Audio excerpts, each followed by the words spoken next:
Buenos días. Buenos días, Erika.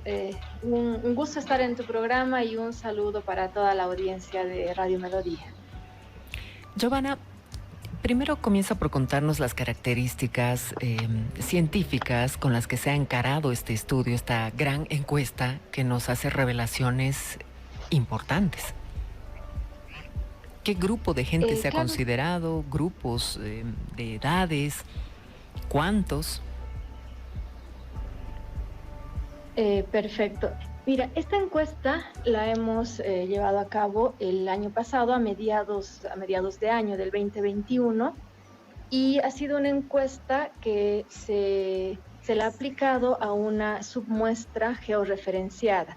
Es decir, el año 2019 nosotros habíamos hecho una medición de pobreza multidimensional sobre la información de la encuesta de hogares del 2017, y en ese estudio hemos identificado y hemos podido estratificar a los hogares como pobres moderados, hogares con pobreza alta y hogares con pobreza baja. Entonces, lo que hemos hecho para la aplicación de esta encuesta es estratificar la muestra en base a esa estructura de pobreza que habíamos encontrado, y hemos aplicado 878 cuestionarios en el área urbana y rural a personas de 18 años y más. Esas personas nos han proporcionado información. Hemos aplicado dos cuestionarios un poco diferenciados, uno para el área urbana y otro para el área rural, con alrededor de 80 preguntas en cada uno de los casos. ¿Y cuál consideras que ha sido la revelación más importante que nos lanza esta muestra? Son varios los hallazgos, si miramos, digamos, los datos por cada una de las dimensiones, pero uno de los centrales, de los más importantes, es cómo ha impactado el tema de la pandemia a los ingresos monetarios de los hogares. Los hogares pobres habían sido más afectados todavía porque ellos eran 7 de cada 10 que tenían este nivel de ingreso como hogar, 1,5 salarios mínimos nacionales. Entonces preguntábamos a mediados del 2021 cómo se encontraba la situación de los hogares. La mitad de estos hogares encuestados nos reportaba que tenían deudas, ¿no? Algunos estaban pudiendo pagar y otros no. En el tema de los ingresos familiares, de los ingresos de los hogares, estos han sido los hallazgos más importantes. Ahora, también hemos indagado sobre lo que es el acceso al empleo, a las condiciones. Y evidentemente también ha habido una caída de los ingresos por trabajo, ¿no? Al caer los ingresos por trabajo, también se han profundizado las desigualdades de ingreso. Y esta caída de ingresos ha afectado tanto a los trabajadores asalariados como a los trabajadores independientes.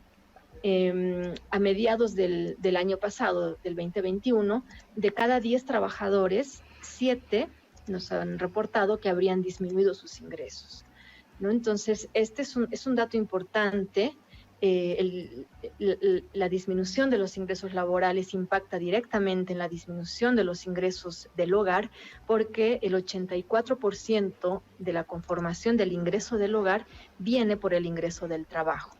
Y bueno, también hemos encontrado que las jornadas laborales se han aumentado, y este aumento de las jornadas no ha tenido la remuneración equivalente. Es decir, que hay personas, hay trabajadores que están ocupados más tiempo, pero están ganando lo mismo. Y otro grupo de trabajadores que ha disminuido sus horas de trabajo o sus días de trabajo, que también ha afectado fuertemente a sus ingresos.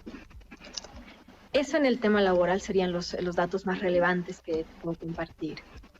Se ha estado hablando mucho de que las mujeres han tenido un impacto más negativo que los varones, pero ¿será así? ¿Qué te dice la muestra? En realidad sí, uno de los grupos más afectados con el tema de la pandemia y lo que ha ocurrido en el tema de empleo y en otras esferas también han sido las mujeres. Por ejemplo, cuando ha llegado la pandemia y se han cerrado se suspendieron las clases y se han cerrado los centros, las guarderías, donde las mujeres dejaban a sus niños para poder ir a trabajar, los niños han regresado a la casa y las mujeres han tenido una sobrecarga, ¿no? del trabajo doméstico en el hogar. Han tenido que también ayudar a los niños en el tema del educativo cuando han estado con las clases virtuales o semipresenciales en otro momento. Y esa sobrecarga en el trabajo no remunerado doméstico de las mujeres ha hecho que ellas pierdan oportunidades de poder insertarse en el campo laboral, y evidentemente ha afectado la posibilidad de llevar ingresos al hogar, ¿no? Ese es un tema fundamental.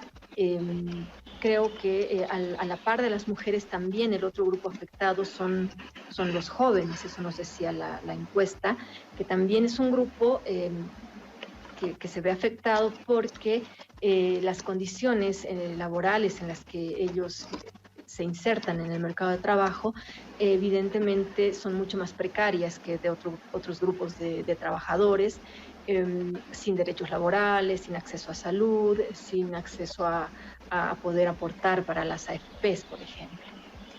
Lo que los pone en una situación de alta vulnerabilidad cuando llegue la tercera edad, me queda clarísimo. Hay mucha gente también que dice que el salario mínimo dispuesto por el Estado es solo una referencia, porque la mayor parte de los acuerdos pueden cerrarse incluso por debajo de ese monto. Es cierto, ¿no? El tema del incremento salarial, más allá de que sea un porcentaje tan bajo que realmente no signifique un incremento como tal, sino una reposición por el tema de la inflación, vemos que evidentemente el equivalente son 84 bolivianos al mes, como 2,8 bolivianos al día, que no representa realmente un verdadero incremento que permita a las personas o a los trabajadores tener o mejorar sus condiciones de vida. Ahora que se viene este incremento salarial dispuesto por el Estado, me imagino que por las cifras que muestras, y si puedes hacer una reflexión, ¿impactará, mejorará, cambiará la vida de los trabajadores? El incremento, en general el incremento no va a dar a los trabajadores una posibilidad o sea, un impacto, no va a tener un impacto positivo en los trabajadores. Lamentablemente es un monto muy bajo. Cuando nosotros analizamos, por ejemplo, en el CEDLA, y decimos cuál debería ser el salario mínimo nacional, para qué debería alcanzar un salario mínimo nacional, nosotros hacemos una estimación de la canasta normativa alimentaria, que es el costo de lo que significaría comprar alimentos que permitan a las personas cubrir todos los requerimientos de nutrientes para una familia tipo de 5 personas. Y este monto de la canasta alimentaria asciende a 2.584 bolivianos.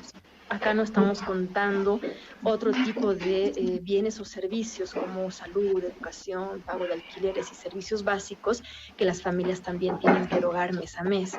Entonces, en ese sentido, vemos que el salario es insuficiente, el impacto es nulo, creo yo, para los trabajadores.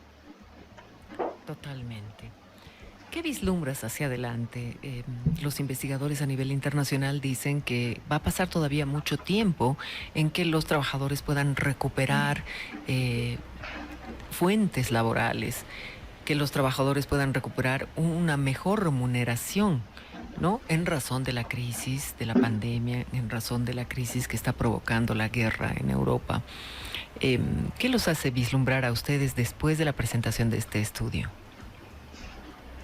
En realidad, el panorama es bastante negativo, ¿no? Desde mi punto de vista, porque lo que se ha visto con el tema de la pandemia es que se han profundizado todos estos aspectos de flexibilización laboral que ya nos acompañaban, ¿no? No es un tema que haya llegado con la pandemia, sino viene de décadas pasadas. Pero lo que sí vemos es que estos cambios que han habido en las condiciones laborales van a permanecer, yo creo, un buen tiempo, No creo que los trabajadores puedan a corto plazo, a mediano plazo, volver a tener esas condiciones laborales que han perdido.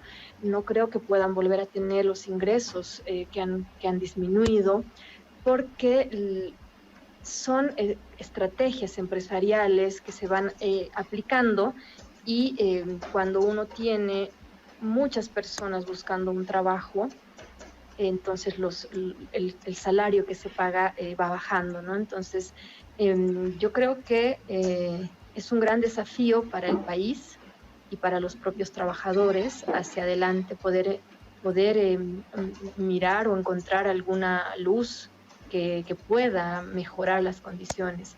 Ahí creo que es importante el tema de poder y voz de los trabajadores, el poder tener organizaciones que los representen y que ayuden a esta lucha colectiva, ¿no? Para la mejora de las condiciones laborales y para el cumplimiento de los derechos. Es un punto importante para considerar, pero este estudio nos permite mirar un poco más de cerca dónde le duele al trabajador para proyectar un mejor futuro. Te quedamos muy agradecidos, Giovanna, por esta reflexión que hoy propones y este estudio que va a ser muy importante para ver cómo hacemos los bolivianos y cambiar esta situación. Hasta otro momento, Giovanna. Gracias, hasta otro momento. Hemos conversado con Giovanna Hurtado, una especialista investigadora del CETLA, que nos ha presentado hoy el resultado de una investigación, una encuesta que se ha realizado muy grande a nivel nacional y que muestra el deterioro de la situación de los trabajadores bolivianos. Una pausa y ya volvemos.